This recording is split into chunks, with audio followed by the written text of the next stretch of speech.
কুমিল্লার বিভিন্ন থানা থেকে লুট হওয়া ২৮টি আগ্নেয়াস্ত্র ও ৬৬৭ রাউন্ড গুলি উদ্ধার করেছেন আনসার ভিডিপির সদস্যরা। এসব অস্ত্র সেনাবাহিনীর উপস্থিতিতে কুমিল্লা পুলিশ লাইন্সে জমা দেয়া হবে। আনসার ভিডিপি কুমিল্লা জেলা কমান্ড্যান্ট রাশিদুজ্জামান জাগো নিউজকে এ তথ্য নিশ্চিত করেছেন। আনসার জেলা অফিস সূত্রে জানা গেছে, সরকারি নির্দেশনা মোতাবেক গত ৫ই আগস্ট কুমিল্লা পুলিশ লাইন্স এবং জেলার বিভিন্ন থানা থেকে লুট হওয়া অস্ত্র ও গোলাবারুদ উদ্ধারে আনসার ভিডিপি সদস্যরা কাজ শুরু করেন। আনসার ভিডিপি কুমিল্লা জেলা কমান্ড্যান্ট রাশিদুজ্জামান বলেন, অভিযান পরিচালনা করে ড্রেন ও বন জঙ্গল থেকে এসব অস্ত্র উদ্ধার করা হয়েছে। আমাদের এই কার্যক্রম অব্যাহত থাকবে।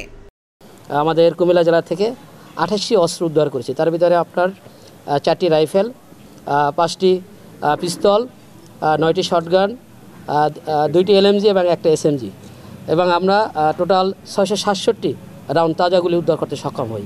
আমাদের এই দ্বারা অব্যাহত আছে। উক্ত উদ্ধার অভিযানে আমাদের ভিডিপি সদস্য আমাদের সক্রিয়ভাবে সহযোগিতা করেছে। তাদের গোপন সংবাদের ভিত্তিতে আমরা অনেক তথ্য পাচ্ছি, যেগুলো আমরা বর্তমানে বাংলাদেশ সেনাবাহিনীকে অবহিত করছি। তারা সেই প্রেক্ষিতে ব্যবস্থা নেবেন। কুমিল্লা রেঞ্জ পরিচালক আশিস কুমার ভট্টাচার্য বলেন, শুধু কুমিল্লায় নয়, নোয়াখালী, ব্রাহ্মণবাড়িয়া এবং চাঁদপুরেও বিভিন্ন থানা থেকে লুট হওয়া অস্ত্র উদ্ধার, থানা পাহারা এবং ট্রাফিকিংয়ের কাজে আনসার ভিডিপি সদস্যরা নিয়োজিত রয়েছেন। আমাদের সদস্যরা বিভিন্ন এলাকায় গোয়েন্দা তৎপরতা বৃদ্ধি করেন, স্থানীয় জনগণকে উদ্বুদ্ধ করেন এবং মসজিদে ম্যাকিং করেন। এর প্রেক্ষিতে আমরা কুমিল্লা জেলার দাউদকান্দি থানা এবং তিতাস থানায় লুট হওয়া অস্ত্রগুলোর মধ্যে ২টি এলএমজি, ১টি এসএমজি, ৪টি চাইনিজ রাইফেল, ৯টি শটগান, ৩টি গ্যাস গান, ৫টি পিস্তল, ২৭২ রাউন্ড রাইফেলের গুলি, ২৫০টি রাবার কার্তুজ, ৮৫টি সীসা কার্তুজ এবং ৫৩ রাউন্ড পিস্তলের গুলি উদ্ধার করি। এরই মধ্যে কুমিল্লা জেলা অফিসের তত্ত্বাবধানে ২৮টি আগ্নেয়াস্ত্র, ৬৬৭ রাউন্ড গুলি, ১১টি খালি ম্যাগাজিন, হাতকড়া ও চাবি উদ্ধার করা হয়েছে।